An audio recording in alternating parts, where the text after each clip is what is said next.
Yo, another trade, another huge trade. This NBA trade deadline is looking to be drama-filled, huge trades. So I'm looking forward to it. Tonight we just had De'Aaron Fox traded to the Spurs, Zach Lavine to the Kings, and the Bulls got some scraps, but we will get into it. Like the full trade package is De'Aaron Fox and Jordan McLaughlin to the Spurs, Zach Lavine, Steve Sissoko, 3 first-round picks, 3 second-round picks to the Kings, and then Zach Collins, Trey Jones, Kevin Huerter, and the Bulls' own first-round pick to the Bulls. Before I even get into the Spurs and Kings, I just need to get into the Bulls. I understand Zach Lavine's contract wasn't looking too good. Was looked at one of the lower contracts in the league. Like, people don't want that contract. I think he was making like $50 million. People didn't want that for Zach. But you got, what's that?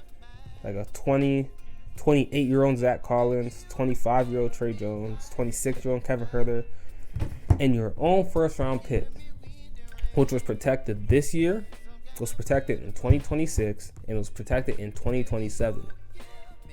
What was the point of trading for it back? It's not like the Bulls are having a decent season, so maybe they want, like, y'all were probably going to fall into that protection. Y'all didn't need to trade for your own pick back. You could have tried to get a different pick. And then you didn't even get any, like, the youngest player you got is Trey Jones. Is that what you're looking at as the future? Like, you got Kevin Huerter, who has a pretty trash contract, if I'm being honest. And then, Zach Collins, like, what is really what y'all really gain? I don't get the Bulls front office. They went that whole period with like making no reasonable trades, like no actual trades. Then they traded Caruso for Giddey, didn't even get a pick, and now you're doing this to get a pick y'all were going to get anyway. Just can't lie, they just be doing things, bro.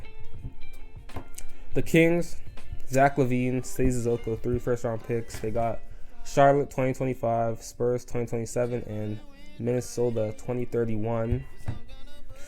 The Charlotte pick's protected, I know that, so it's probably just going to turn to seconds.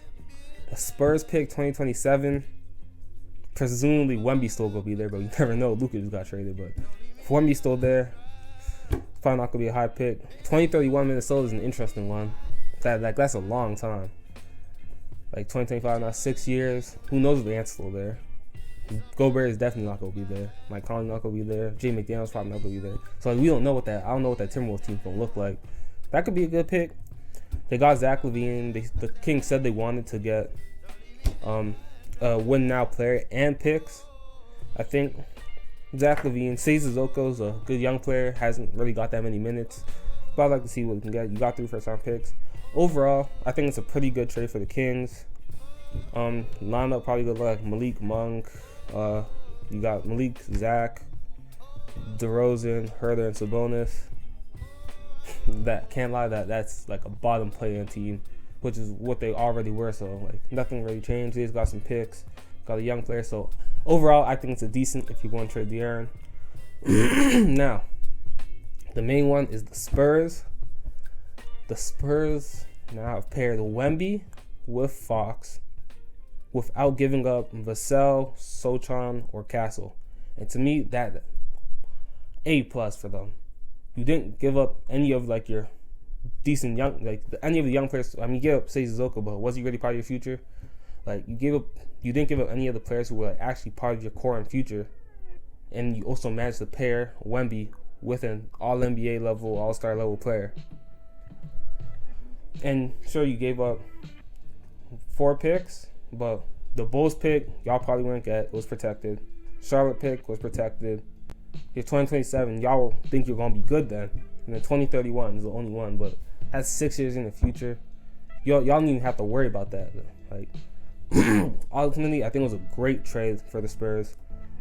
Now, the lineup, they got quite a few guards there. I don't know if so the Spurs starting lineup is probably going to look like Fox, probably Castle, Vassell, Barnes, and Wemby.